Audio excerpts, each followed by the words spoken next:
হলো তোমাদের মাধ্যমিকের ইংরেজি পরীক্ষা।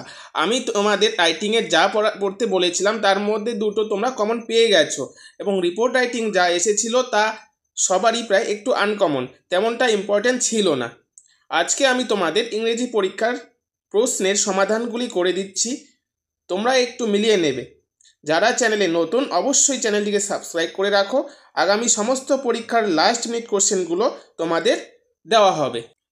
কোশ্চেন রয়েছে, বোঝা গেল? তো দেখো, এই number question, the cat is particularly civil to the guest of the family. তাহলে এখানে সঠিক উত্তর কি হচ্ছে? Option number 4। এরপর চলে যাচ্ছি পরের প্রশ্নে, at tea time the cat puts in an appearance to get his share of food. তো option number 3 is the right answer. এরপর চলে যাচ্ছি question number C, sometimes the guest stoops down and strokes the cat instead of offering food। তাহলে option number 1 ঠিক আছে সঠিক উত্তর। এরপরে চলে যাচ্ছি question number D, the purring cat rubs himself against the legs of the members of the family. বোঝা গেল? তাহলে option number 2 is the right answer. এরপরে চলে যাচ্ছি question number E, with tears of rage and pain in eyes the guest affects to be very much amused. তাহলে এখানে সঠিক উত্তর আমাদের কি হচ্ছে? অ্যামিউজড। এরপর সিতে কি বলেছে দেখো, ট্রু ফলস রয়েছে, বোঝা গেছে? এবং এই ট্রু ফলসেরগুলো কেন ট্রু ফলস হচ্ছে সেটার জন্য তোমাদের প্যাসেজ থেকে কি সাপোর্টিং সেন্টেন্স নিয়ে কি লিখতে হবে, ঠিক আছে? আমি এখানে তোমাদের শুধু ট্রু এবং ফলসগুলো দিলাম, সাপোর্টিং সেন্টেন্স যেটা আছে সেটা আমি তোমাদের পিডিএফে প্রোভাইড করে দেবো, বোঝা গেছে? তো দেখো, the guest was amused when the cat raked him in the lake. তো এখানে সঠিক উত্তর কি হচ্ছে? ফলস, ঠিক আছে, এটা false.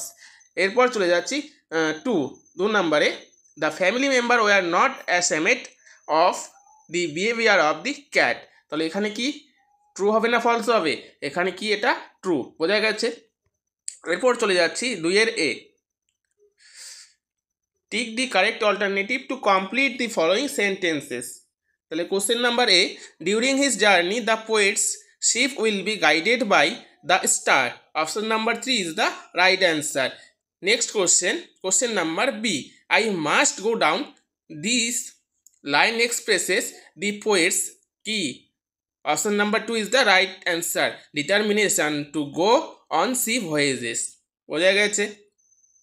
Next question number C, the living creature mentioned in the poem are, option number 2 is the right answer, mariners, whales and whales। বোঝা গেছে? Next question, the poet desires his fellow rover to be in a joyous mood। Option number 4 is the right answer। তাহলে 3 নম্বরে তোমাদের কি রয়েছে? একটা unseen আছে, বোঝা গেল? তো এখানে তোমাদের কি টিক দি রাইট অ্যান্সার, মানে সঠিক উত্তরে তোমাদের কি করতে হবে? টিক চিহ্ন দিতে হবে। দেখো, question number 1, India launched its crocodile conservation project in 1975। Option number C is the right answer. Question number 2, currently in Bhitarkanika national park the number of crocodile is, option number C is the right answer, about 2000। Question number 3, the number of crocodiles in India has increased due to captive breeding। Option number B is the right answer।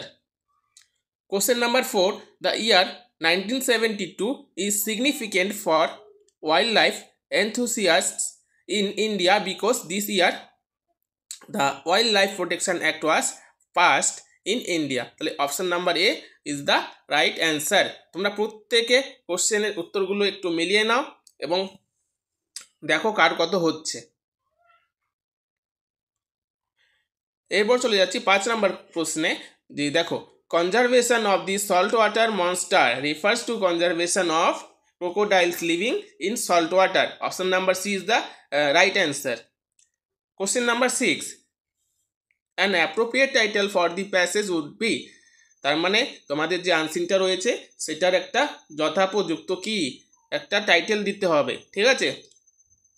চারটে title দেওয়া রয়েছে, তার মধ্যে কোনটা তোমাদের সব থেকে বেশি যথোপযুক্ত মনে হবে সেটাই এখানে কি টিক চিহ্ন দিতে হবে। ঠিক আছে, দেখো আমরা এখানে অপশন নাম্বার সিটা কি সঠিক উত্তর নেব, বোঝা গেছে। তো ফিফথ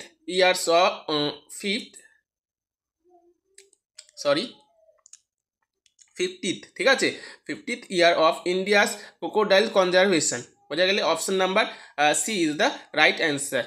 এরপরে চলে যাচ্ছি গ্রামার এবং ভোকাবুলারিতে। এই পার্ট থেকে তোমরা যারা যারা ভালো সঠিক করে আসবে প্রত্যেকেই একটা ভালো স্কোর করতে পারবে ইংলিশে। তো দেখো চারে কি রয়েছে, write the correct alternatives to fill in the blanks, বোঝা গেল। দেখো আমি বলে দিচ্ছি, ঠিক আছে। ইট হ্যাড বিন ড্রিজলিং, ঠিক আছে, হ্যাড বিন ড্রিজলিং এখানে সঠিক শূন্যস্থানে বসবে, বোঝা গেছে। Continually for hours together from morning হবে এটা, ঠিক আছে, morning. But in the afternoon the wind grew up, দেন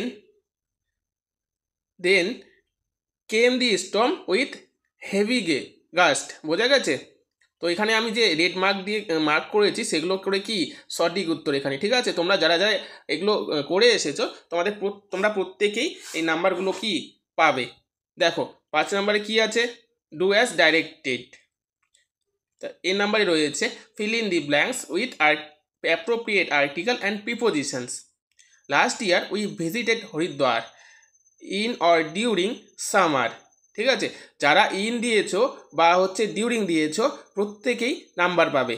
দেখো তারপর we stayed in a hotel by the river though the hotel was a bit expensive it was very nice, বোঝা গেল। তারপরে দেখো বি নাম্বারে দিয়েছে চেঞ্জ দি ভয়েস, হ্যাঁ একটা ভয়েস চেঞ্জ এসেছে তোমাদের, we passed the kite up with a letter. তো দেখো তাহলে এটা যদি আমরা ভয়েস চেঞ্জ করি তাহলে কি হবে, the kite was patched up with a letter by us. তারপরে 2 নম্বরে দেখো চেঞ্জ ইনটু ইনডাইরেক্ট স্পিচ, ঠিক আছে, মানে ন্যারেশন চেঞ্জ, বোঝা গেল। দেখো father asked him have you no school today, অ্যান্সারে আমরা কি করব, যখন ইনডাইরেক্ট স্পিচ করব তখন কি হবে, যে father asked him if or whether, ঠিক আছে, he had no school that day. যারা ইফ দিয়ে করেছো বা ওয়েদার দিয়ে করেছো প্রত্যেকেরই রাইট হবে, বোঝা গেছে। তারপরে দেখো 3 নাম্বার, the people were very much stunned they could not speak in the কি beginning, join the sentences into a simple sentence. তো দেখো দুটো সেন্টেন্স দিয়েছে তোমাদের 3 নম্বরে, সেটাই কি একটা সিম্পল সেন্টেন্সে কি ট্রান্সলেট করতে হবে। তো দেখো the people were too much stunt to speak in the কি বিগিনিং, বোঝা গেল। তারপর দেখো choose the correct phrasal verbs from the list given below, ঠিক আছে। তো এখানে তোমাদের ফ্রেজাল একটা সেন্টেন্স দিয়েছে এবং কি ভার্বের কি তলায় একটা দাগ দেওয়া আছে, আন্ডারলাইন করা আছে, সেটারই কি ফ্রেজাল ভার্ব তোমাদের কি বক্স থেকে নিয়ে কি বসাতে হবে, বোঝা গেছে। দেখো দ্য অফিসার 1 নম্বরে বলেছে 1 number question, the officer demanded his explanation for the work, কী হবে ডিমান্ডেডের এখানে কি আমাদের ফ্রেজাল ভার্ব বের করতে হবে, বোঝা গেছে। তো দেখো কল ফর মানে ডিমান্ডেড, ঠিক আছে। তারপর দেখো question number 2, we must reduce our daily expenses. তো এখানে রিডিউস মানে কমানো, বোঝা গেছে। তো কাট ডাউন। তারপর দেখো I can't remember his name, রিমেম্বারের ফ্রেজাল ভার্ব কি হয় কল আপ, বোঝা গেছে। চলো 6 নম্বরে কি বলেছে, given below are the meaning of 4 words which you will find in the passage in question number 3, find out the words and write them in the কি appropriate boxes on the right hand side. তো 1 number question দেখো the natural home or environment of an animal, এখানে কি হবে habitat. তারপর দেখো question number 2, to bring something back to life, answer কি revive. তারপর 3 number important assignment or vacation, mission. 4 number target, answer কি হবে এটার অবজেক্টিভ।